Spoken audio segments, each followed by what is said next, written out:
Welcome to the Your Talent Matters podcast, where we delve into the world of human resources and employee benefits in Canada.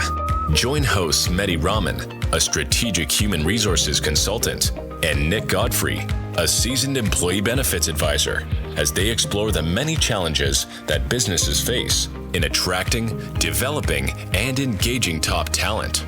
So sit back, relax, and learn from the experts on how your talent matters when it comes to growing a business. For Your Talent Matters. Yeah, I missed you.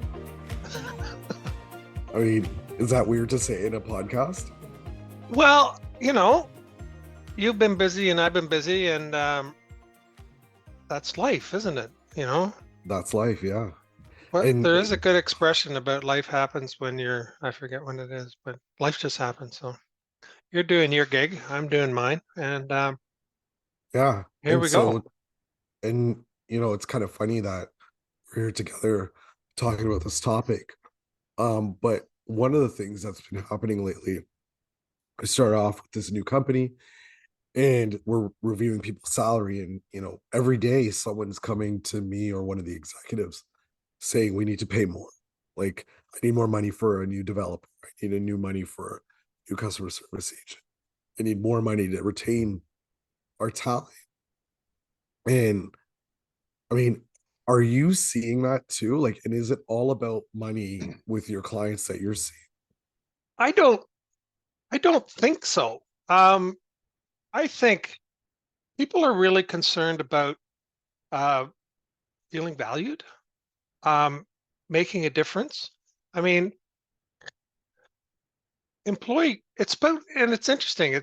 A lot of it has to do with service. So I like to think I provide great service for my clients, and I've started asking more of them for Google reviews because I think I know the answer. I'm going to get a good review. But I think this also applies to how business owners and management should be thinking about their employees. Is what level of service are you providing them, and that comes around to how are you treating them, and and are you making sure that they're engaged and that they really understand the company's mission and purpose, so that when they wake up every day, they're going, yeah, I'm motivated to get to work, and it's not I'm motivated for the money. I want the Yeah. money. It's like, no, it's like we're pulling together. We're a team, and we're doing these great things. So Yeah. yeah, And it's so, not like, just about the money. can we It's about unpackage that? total reward. Okay. Okay. So, like, I mean, I want to unpackage that a little bit because, again, like, I have, this manager coming to me, incessant, relentless, saying we need to pay. I have an open role and I want to pay $10,000 more for it, $20,000 more for it. Can I get budget? And that's a good scenario. At least they're asking before they're hiring people, right? And then I have another manager saying that, I'm going to lose this person if I don't give them a $20,000 increase, a $5,000 increase, which works out to be, $2.50 to almost, maybe even $10 an hour for an employee. And I, as a business, we can't afford that. But you're saying that if like, I'm creating this team environment, that's going to be enough, I guess, what are you saying with that? Well, Like, I think that's in it. theory, I mean, Yeah. there is for the good of the team. I mean, you can't be scratching by, clearly, and I don't think your people are in this situation.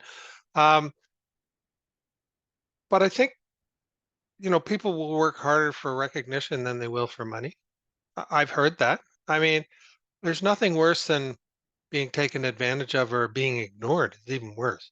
Is and I think that if you're doing a really good job of recognizing your people and asking them, and this is this is the great segue, because I'm I'm really into data collection, and I think this is important. And and often when people come to me and talk about creating benefit plans, and they kind of go, yeah, well, we need a benefit plan. And I go, well, why? So, well, we think we need one. And then well, that's great. What do you want it to look like? And they go, well, we don't know. And I say, well, here's an idea. Let's ask your employees what they want. They go, geez, I never thought of that. So how about starting to survey employees and collect data? And that's maybe just around the benefit plan to see if it's working properly. And that's part of, the value we add to our clients is making sure that the plan design is meeting the needs of the employees. But how about some other topics? How are you feeling about the company? Are you happy? You know, are you are you engaged? Are you getting good feedback from your, the person above you, your manager? Are you getting along with your coworkers? What are some things that we could be doing differently? What are some things we could be doing better? So collecting the data, it's really important. But here's the risk is that if you don't commit to doing something with the information, then you're screwing yourself because then they're going to go, oh, they asked me all these questions and they did nothing.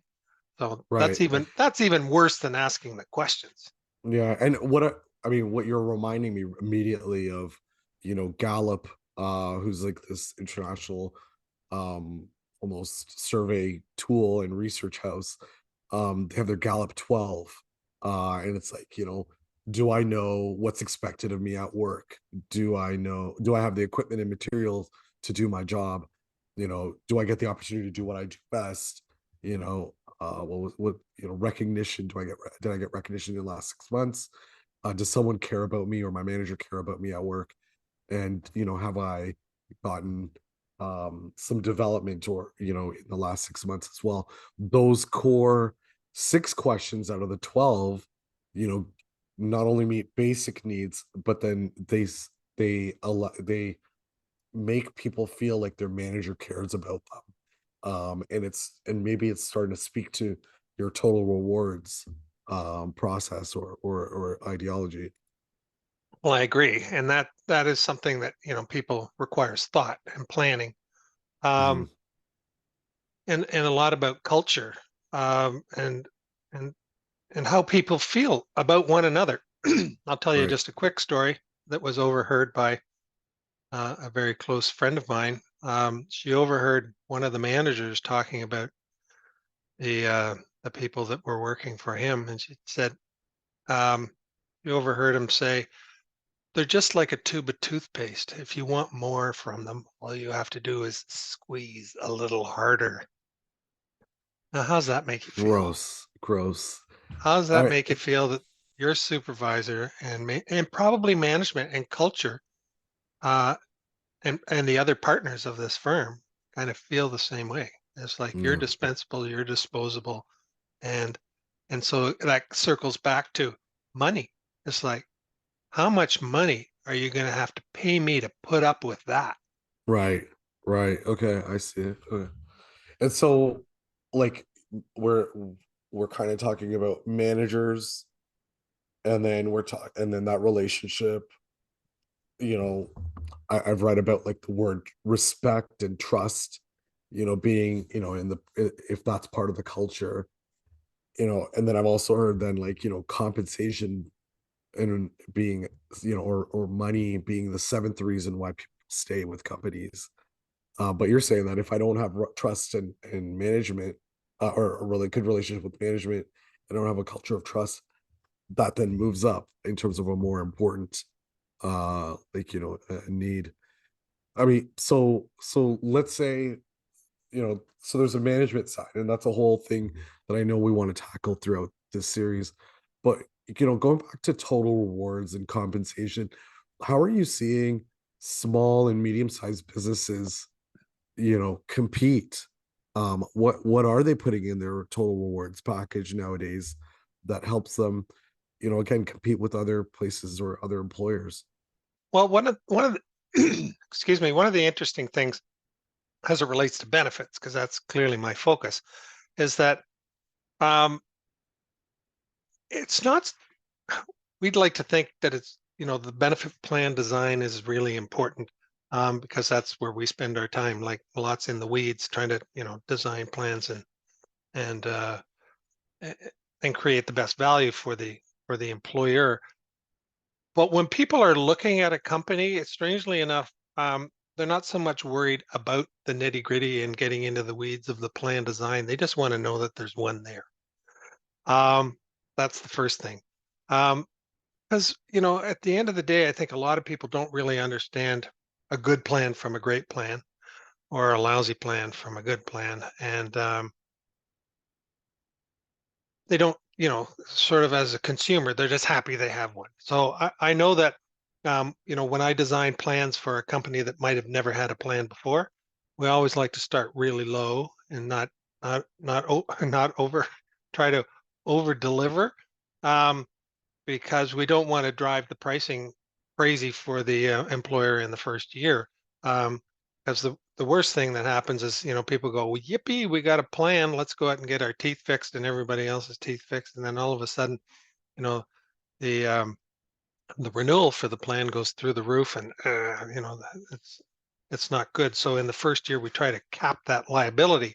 And one of the things I talk to people about is, anything is better than nothing. So let's start small. Let's make it containable. Let's make sure we limit our liability in terms of pricing, so that we're not going to get things going through the roof in the years to come, and they will be happy with something. Something's better than nothing.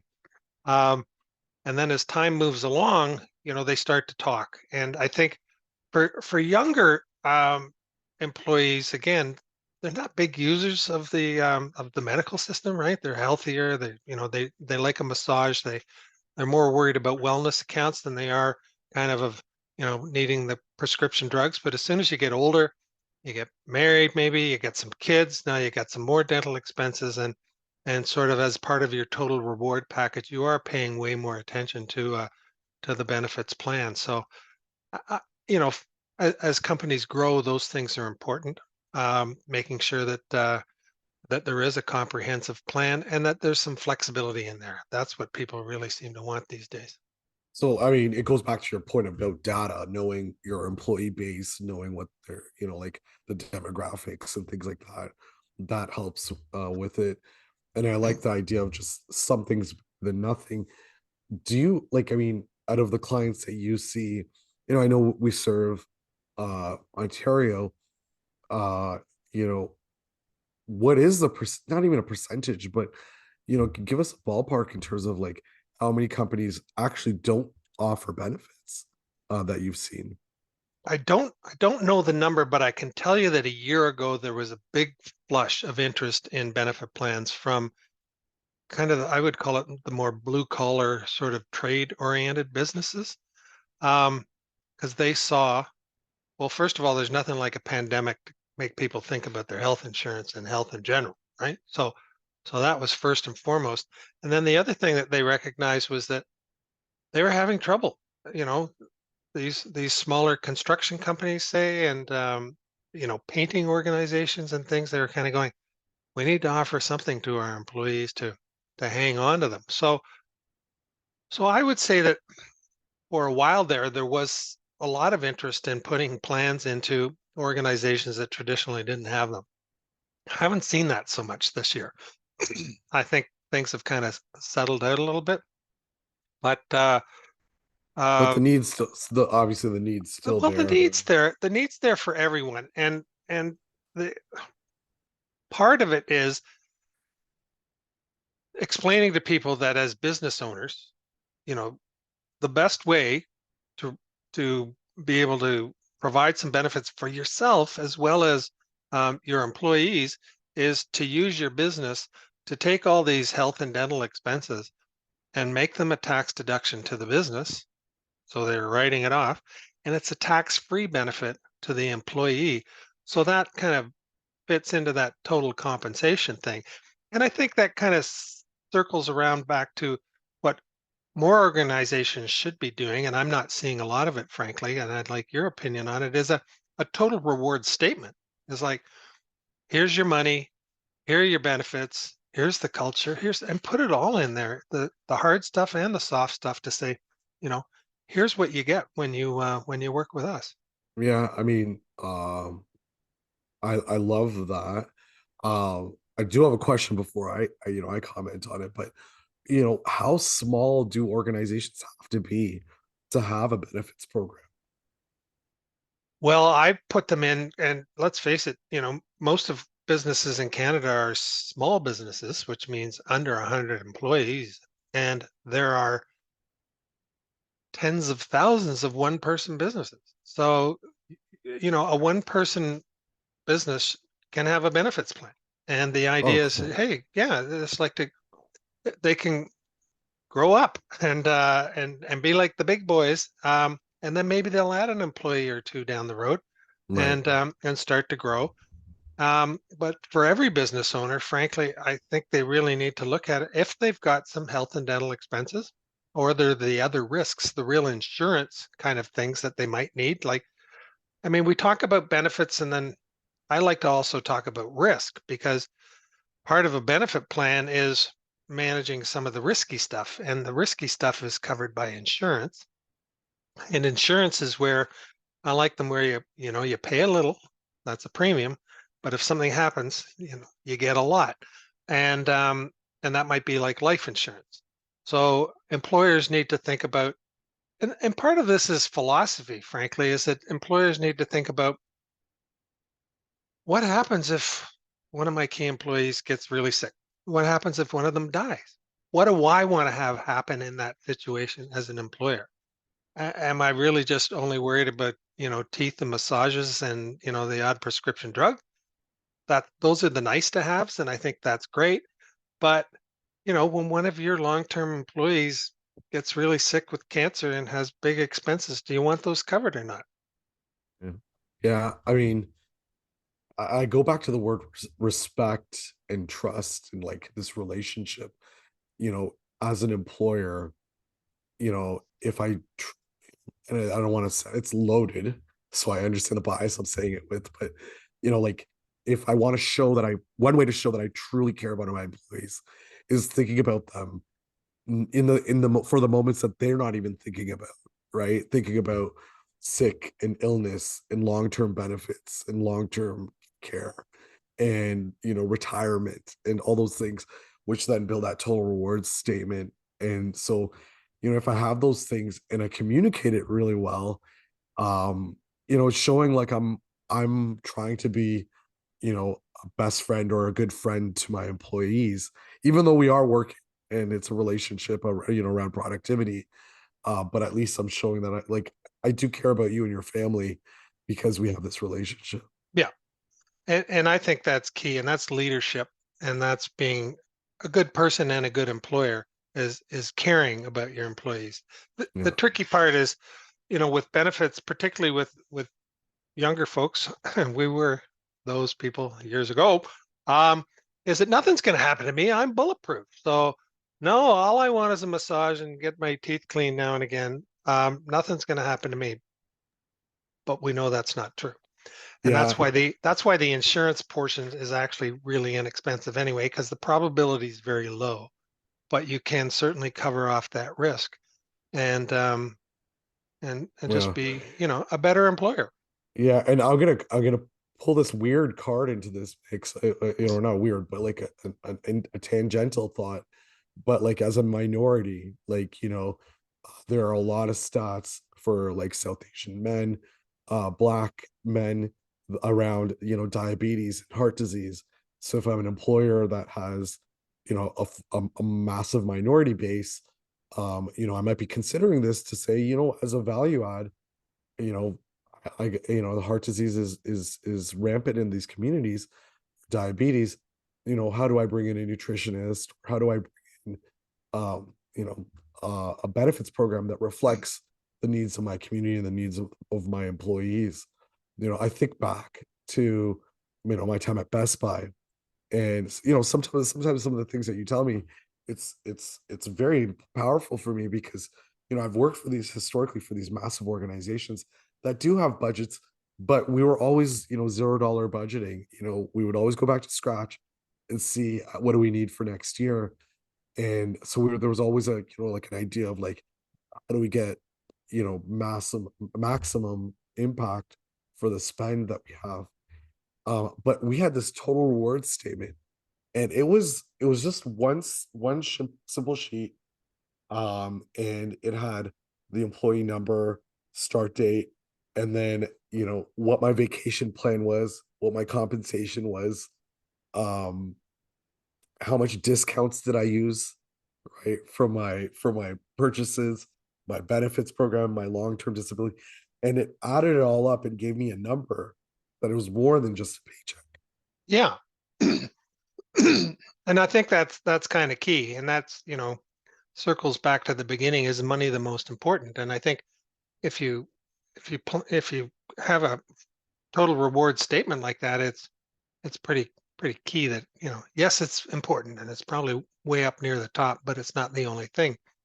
And just talking about your, you know, diabetes and heart disease, money management, stress, mindfulness, doing your tax return. I mean, there are a bunch of things that you can add as value to organizations to say, everyone's used to Zoom meetings now. Let's start to, bring in some experts and give them the opportunity to attend a meeting and go, hey, we're going to have this thing on how to do your taxes, and let people sign up if they want, or here's something how to lose weight, or here's something how to be more active, or there's so many different set of, again, $0 budgeting. These people will just show up and Yeah. be happy to do these things. As a medium-sized employer in Canada, there was Spin Master, the Great Canadian Toy Story, and when we were there, we had nutritionists come in once a week or once a month. Um, some of the services we paid for as an organization, some of it we just allowed the nutritionist to hang out in our calf and for people to ask questions. Same thing with financial planners. And then what we saw was a lot of people, it didn't matter about demographic, young or old, they just took the advantage of the time of this individual coming into the room, and they had a name tag and everything, and they would just give advice. And people, our financial planner, I think at one point in time, was just book solid. Like, we had to actually put an Outlook calendar together for this person, so for people Excellent. to book time, right? Yeah. And again, we as an employer didn't pay a thing, right? And we also made sure that they weren't just using this as like an opportunity to sell goods, that they truly were looking out for the best interests of our Yeah. employees. But $0 ad at cost, but a value add. And I think even during tax season, not I think we brought in folks that would help us understand how to plan for taxes and stuff. So Yeah. total rewards, I love it. And I love the fact that a lot of this stuff is for free, but it is about your word, I think you use, is leadership, and showing people you care about them. Yeah. Yeah. And, again, providing all these things, some organizations might say, well, we don't need this or we don't need that. And my question is, well, how do you know? So again, back to surveys. Why don't we do some pulse surveys, figure out what people want and need? If they don't need it, you don't bring it in. But if they want it, you bring it in and let them vote. Yeah, and even that, I mean, I could even challenge that a little bit, just to be like, well, I don't have that opportunity to collect data, but demographic data itself is so insightful about, well, how many employees do you have? Tell me the split between, people that identify as men and women, and then also, like, tell me about their like ethnic backgrounds, and like, can I tell you a little bit about some of the statistics that are out there? Because again, like, all these things show that you care as a leader, and that you're thinking about them in ways that maybe people aren't thinking about themselves that way, or they're thinking that way, but they're not able to communicate that. It's taboo for us to talk about some of these things. But these are things that are below the surface that are really happening. Yes. Yeah. So I think we can summarize this Yeah. by saying By saying it's about total rewards and total leadership. rewards. Yeah, it's not just the money. They show me the money. No, Yeah. there's more to it than that. It's It's caring yeah. for our employees. I think, what I'm hearing you say is, if I'm a leader of an organization, I wanna start with data, and I want to shop the market, and I want to think about my employees and what are the things that would show them that I respect them and I believe in them, and that I care for them, that again may not be financial. I think I'm hearing you say if I was a manager, that like it's more than just money. Am I showing them, am I treating them with respect? And then I think as an individual like me, if I'm sick and I have benefits, I should go to the doctors and take care of myself like I am right now, and make sure that back to work and productive, because right now I'm not productive to anybody.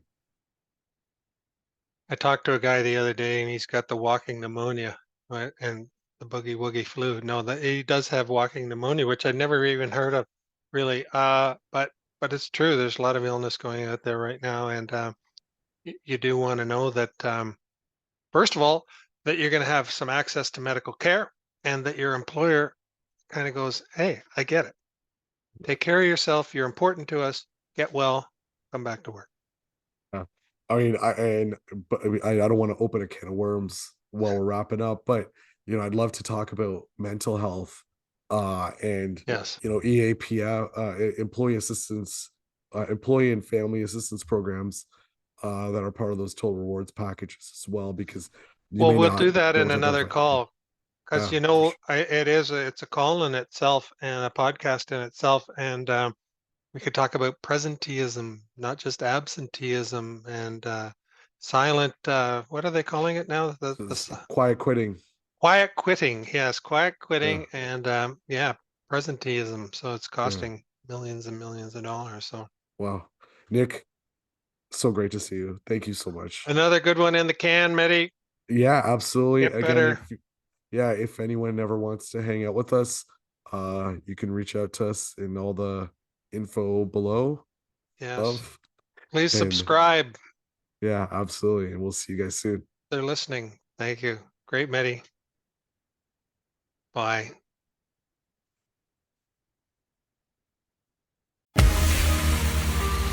Thanks for listening to the Your Talent Matters podcast.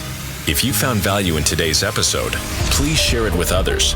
Be sure to subscribe wherever you heard this podcast so you never miss a future episode. For more information or to connect with your hosts, you can visit their website, yourtalentmatters.ca. Thanks again for tuning in, and we'll see you next time.